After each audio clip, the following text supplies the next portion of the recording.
अजमेर शरीफ दरगाह 814वें उर्स मुबारक के मौके पर प्रधानमंत्री नरेंद्र मोदी जी की तरफ से चादर पेश करी गई।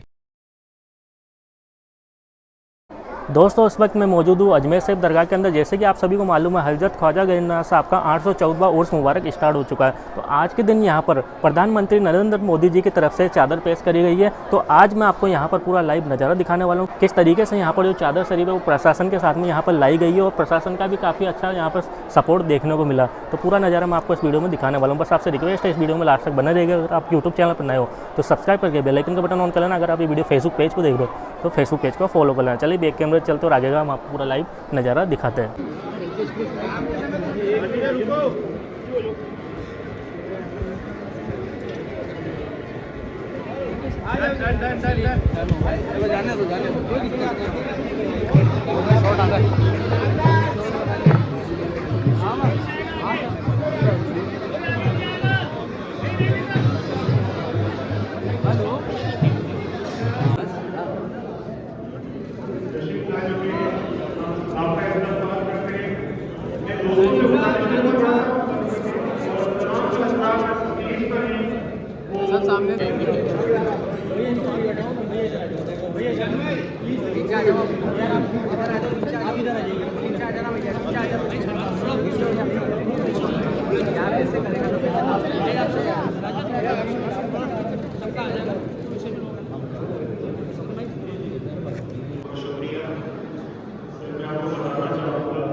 सर घूम के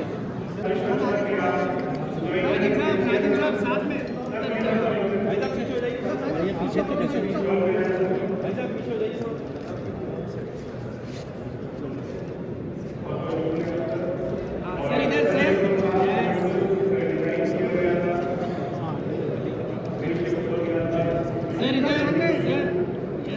सर सामने रहिए।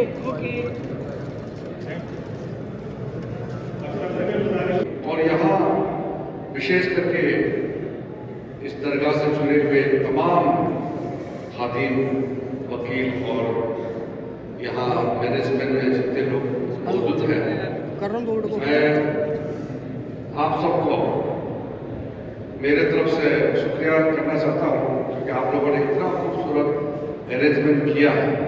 और उर्स के समय में हजारों लाखों लोगों का अजमेर आना होता है, और ऐसे वक्त में भी भारत सरकार की ओर से चादर लेकर के आदरणीय प्रधानमंत्री नरेंद्र मोदी जी, हमारे साथी जितने भी भारत सरकार में मंत्री हैं, सबकी ओर से वे चादर चढ़ाने आया। और वैसे भी ये हजरत ख्वाजा गरीबनवाज अजमेर दरगाह का विशेष स्थान है सबके दिल में। मैं तो बचपन में जब बहुत छोटे थे, क्योंकि मैं तो पूर्वोत्तर भारत से आता हूँ, हजारों किलोमीटर दूर, और ये अजमेर है पश्चिम भारत, इतने दूर, फिर भी बचपन से हम लोग सुनाई देते थे कि अजमेर दरगाह में जाकर के मन्नत मांगने से मिलता है, आपका ख्वाहिश पूरा होता है। ये हमने सुना, और आज सबने यहाँ आकर के एक साथ हम लोग ने मन्नत मांगा। हम दुआ मांगते हैं कि सबको खुशियाँ दे, शांति सौहार्द बना रखे, और लाखों लोग जो दुनिया से लोग अजमेर आते हैं और इस हजरत ख्वाजा गरीबनवाज दरगाह शरीफ में पूजा करने के लिए, मन्नत मांगने के लिए, चादर चढ़ाने के लिए लोग आते हैं, तो कुछ ना कुछ यहाँ से लोगों को मिलता है, खाली हाथ नहीं जाता है। हमारा मिनिस्ट्री का काफ़ी इसमें संपर्क रहता है, और इस दरगाह से हमारा वास्ता है। हम अभी आते समय हमारे मिनिस्टर सुरेश जी और हमारे केंद्र राज्य मंत्री भागीरथ जी ने भी कहा है कि यहाँ दरगाह कमेटी सबसे बातचीत करके हम लोग इस दरगाह के लिए मरम्मत के लिए कुछ हम लोग जरूर मदद करेंगे। और आज ख्वाजा साहब दरगाह शरीफ देश दुनिया में अमन, चैन, शांति, सेवा, बहुत बड़ी बात है, प्लूरलिज्म है, यहाँ सब आते हैं, आदर और सम्मान का प्रतीक है। मुझे ये बात बताते हुए अत्यंत हर्ष हो रहा है कि आज मेरे दायित्व में इस परम आदरणीय इस दरगाह का सेवा का अवसर मिला। अल्पसंख्यक कार्य मंत्रालय द्वारा दरगाह शरीफ के विकास एवं उद्धार के लिए अथक प्रयास किए जा रहे हैं। मैं वापस जाकर के कोशिश करूंगा, हमारा सेक्रेटरी साहब भी यहाँ है, हम लोगों ने एक प्लान किया हुआ है और राजस्थान सरकार से बातचीत करके, यहाँ जिला प्रशासन से बातचीत करके इस दरगाह को और किस तरीके से अच्छा से मैनेजमेंट किया जाए हम लोग कोशिश करेंगे। पिछली बार जब मैं आए थे उर्स के समय, उसके मुकाबले मेरे नजर में इस बार का मैनेजमेंट बहुत बेहतर हुआ है। पिछली बार भी अच्छे तरीके बहुत भीड़ भाड़ थी, भीड़ तो होगा ही, लेकिन भीड़ को कैसे मैनेज करना, तो मैंने जो देखा है कि इस बार का मैनेजमेंट व्यवस्था काफी अच्छा रहा है, क्योंकि यहाँ शांति से दरगाह में जाकर के मन्नत मांगना, दुआ मांगना, सबको मौका मिलना चाहिए। छोटे बच्चे भी आएंगे, बूढ़ा भी आएंगे, शांति से यहाँ आने का और साफ सुथरा एक इलाका होना चाहिए। और मरम्मत, जहाँ कोई टूटा फूटा पुराने जगह है तो उसको मरम्मत करना, ये सब हम लोग मिलजुल के करेंगे। राजस्थान सरकार से भी, मुख्यमंत्री से भी मैं बात करूंगा। मुख्यमंत्री जी सुरेश रावत जी तो है ही, भागीरथ जी तो है, बातचीत करके हम चाहते हैं कि जो दुनिया यहाँ आए तो उसको आराम का भी व्यवस्था होना चाहिए, कोई तकलीफ नहीं होना चाहिए। हम अभी मक्का मदीना के लिए जो हमारे यहाँ से हज जाते हैं और साल भर उम्रा के लिए जाते हैं, उसका व्यवस्था देखने के लिए गए। सऊदी अरब में हर साल उसका सिस्टम को बदलता है या उसको इम्प्रूव करते हैं, ताकि जो हाजीज है वो आराम से जाकर के हज यात्रा पूरा कर सके। उसी प्रकार से जो भी अजमेर शरीफ दरगाह में आने का जो इच्छा है वो आराम से अजमेर आए। शहर अच्छा होना चाहिए, शहर बहुत खूबसूरत है, और साथ साथ में दरगाह के आसपास जो सिस्टम है उसको भी अच्छा से व्यवस्था करें। यह सब हम मिलजुल करके ठीक करना है। मुझे आज के इस बहुत ही पवित्र दिन में बहुत ज्यादा कहना नहीं है, लेकिन इस देश का अल्पसंख्यक मंत्री होने के नाते अल्पसंख्यक मामलों को मैं देखता हूं। मैं सिर्फ इतना कहना चाहता हूं कि हमारा सरकार, भारत सरकार नरेंद्र मोदी जी के नेतृत्व में जो 11 साल से ज्यादा हमने हुकूमत कर रहे हैं, हम सबका साथ और सबका विकास इस मंत्र को लेकर के चल रहे हैं। और सबके साथ, सबका विकास के साथ साथ सबका विश्वास और सबका प्रयास का मंत्र भी मोदी जी ने दिया है। हमारे देश में बहुत चंद लोगों को छोड़ के अच्छे विचार रखने वाले लोग हैं। हम सब सेकुलरवादी हैं, राजनीति में कोई कुछ भी बोले, मगर हकीकत में भारत के लोग बहुत अच्छे हैं।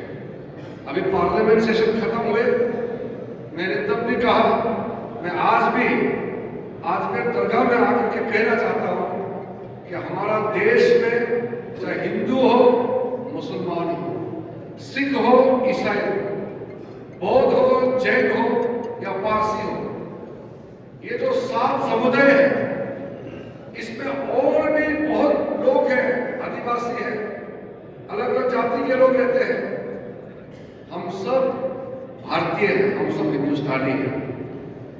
लोग हमारे देश में सौहार्द बिगाड़ने के लिए अलग अलग तरीका अपनाते हैं, लेकिन हमारे देश की ताकत है जो और मुल्कों में जो तकलीफ होते हैं ऐसा अनर्थ हमारे देश में नहीं होते हैं।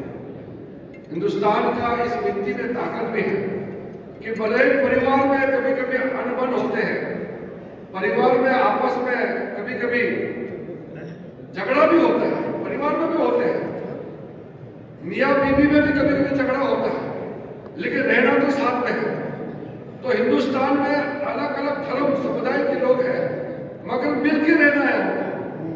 आपस में तालमेल नहीं रखेंगे तो मुल्क को बहुत तकलीफ होगी। इसलिए कोई भी समुदाय, कोई भी धर्म, कोई भी जाति के हो, हम सबसे पहले भारतीय हैं, हम हिंदुस्तानी हैं।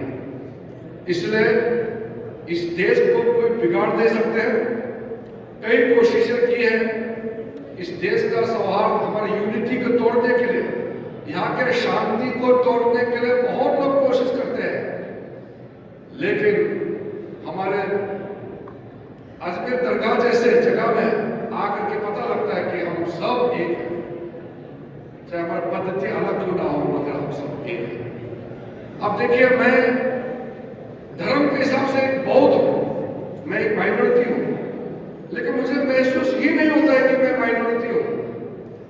इस देश में किसी भी धर्म के, किसी भी जाति का हो, लेकिन उसको बोलने का पूरा आजादी है, सोचने का आजादी है, अपना धर्म अपने तरीके से मनाने का आजादी है। ऐसा मुल्क दुनिया में बहुत कम है। कई मुल्क जो ऐसे हो गए, जल गया, राख हो गया, मार काट होके खत्म हो गया, लेकिन हिंदुस्तान हजारों सालों से चल रहा है, आगे चलते रहेंगे। ये आप लोग दिल में याद रखना है कि कोई कुछ भी कहे, हमारा देश को कोई तोड़ नहीं सकता। मैं हिमालय से आता हूँ, मैं पहाड़ से आता हूँ, और जब मैं केरल जाता हूँ, तमिलनाडु जाता हूँ, राजस्थान आता हूँ, तब भी यही मेरा घर लगता है मुझे। मैं नहीं लगता कि मैं इतने दूर से आया है। हमारा मुल्क इतना बड़ा है, दुनिया का सबसे ज्यादा, सबसे बड़ा आबादी वाला देश ये हिंदुस्तान है। ये मामूली देश नहीं है। आप सोचिए, चीन को भी आगे हम निकल गए, और दुनिया का सबसे बड़ा मुल्क होने के नाते हमारा बहुत बड़ा जिम्मेदारी है।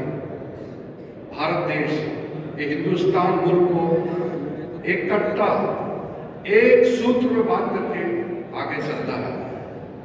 2047 में हिंदुस्तान को विकसित राष्ट्र बनाना है, डेवलप्ड कंट्री बनाना है। ये नरेंद्र मोदी जी ने आह्वान किया हुआ है, उसको पूरा करना है तो हमको मिलकर रहना होगा। आपस में लड़ाई होगा तो फिर मकसद पूरा नहीं होगा। इसलिए मैं आज दरगाह में आया है, तो अजमेर शरीफ इस दरगाह में आकर के मेरा दिल को बहुत सुकून मिला है। मैं शांति का भाव महसूस कर रहा हूँ इसको, और हमारे तमाम जितने चर्चित चेहरे, यहाँ में जाने माने लोग सब यहाँ मिल करके चादर चढ़ाने के लिए आए हैं। मैं आप सबको भी हमारे साथ एकत्रित, हम लोग एक साथ चादर चढ़ाए हैं। सबको फिर से दिल की गहराइयों से मैं शुक्रिया अदा करना चाहता हूँ, आप सबको शुक्रिया कहना चाहता हूँ। और मीडिया के जितने दोस्त हैं, आप लोग भी अच्छा से अजमेर शरीफ को दुनिया के सामने में आप लोग दिखाते हैं, आप सबका भी शुक्रिया। और तमाम प्रशासन, राजस्थान सरकार और अजमेर जिला के जो प्रशासन है, एडमिनिस्ट्रेशन है, उनको भी मैं शुक्रिया देना चाहता हूँ। आप लोगों ने बहुत अच्छा बंदोबस्त किया है। मैं ज़्यादा और बात नहीं कहूँगा, मेरा दिल से भी दुआ मांगता है। दरगाह में मैं यही दुआ मांगता हूँ, चादर चढ़ाते समय यही हमने दुआ मांगा है कि हमारे मुल्क को बहुत आगे ले जाए, और पूरा दुनिया में हमारा भारत हिंदुस्तान को सबसे आगे ले जाए, और हम सबको शांति से और तेजी से विकसित होकर के आगे बढ़ने का हमको आशीर्वाद प्रदान करें। यही मेरा दुआ मांगा है। मैं मानता हूँ कि यहाँ से जो दुआ मांगता है अजमेर दरगाह में पूरा होता है, ऐसे मैं मानता हूँ। आप सबको बहुत बहुत धन्यवाद, शुक्रिया। हाँ? चादर किसकी ओर से दी? जब आप लोग सब जानता हूँ, मैं भारत सरकार का एक वरिष्ठ मंत्री होने के नाते जब मैं चादर लेके आया हूँ तो वो सरकार के बिहाफ से आया हूँ। आदरणीय प्रधानमंत्री जी, पूरा कैबिनेट, पूरा मंत्रिमंडल और भारत सरकार का प्रतिनिधि हूँ। कैबिनेट में सामूहिक जिम्मेदारी होता है, इसीलिए सबके बिहाफ से मैं आया हूँ। सर संदेश नाम तरह है प्रधानमंत्री जी की ओर से। ये तो मैं कह रहा हूँ, आप फोटो में जो देखा है उसको आप बताइए। फोटो में नहीं खींचा मतलब कुछ नहीं है, ऐसा हम लोग फोटो तो चलो लोग खींच लेते हैं, लेकिन जैसे कि मैंने कहा कि जब मैं यहाँ आया हूँ तो हमारा प्रधानमंत्री पूरा भारत सरकार का प्रतिनिधि के रूप में मैं यहाँ आया हूँ। तो सब पीएम सर का मैसेज वही तो मैं कह रहा हूँ, प्रधानमंत्री ने ही तो मुझे भेजा है। मैं प्रधानमंत्री जी का कैबिनेट मंत्री हूँ, तो उसमें एक ही है। सर हर साल मैंने जो संदेश भेजा है, संदेश पढ़ा है या जो मैंने कहा है, वो प्रधानमंत्री के विचार को ही मैंने रखा है। सर वो आपने अपने भी आप पे रखा है। सर पीएम का ऑफिशियल बयान क्या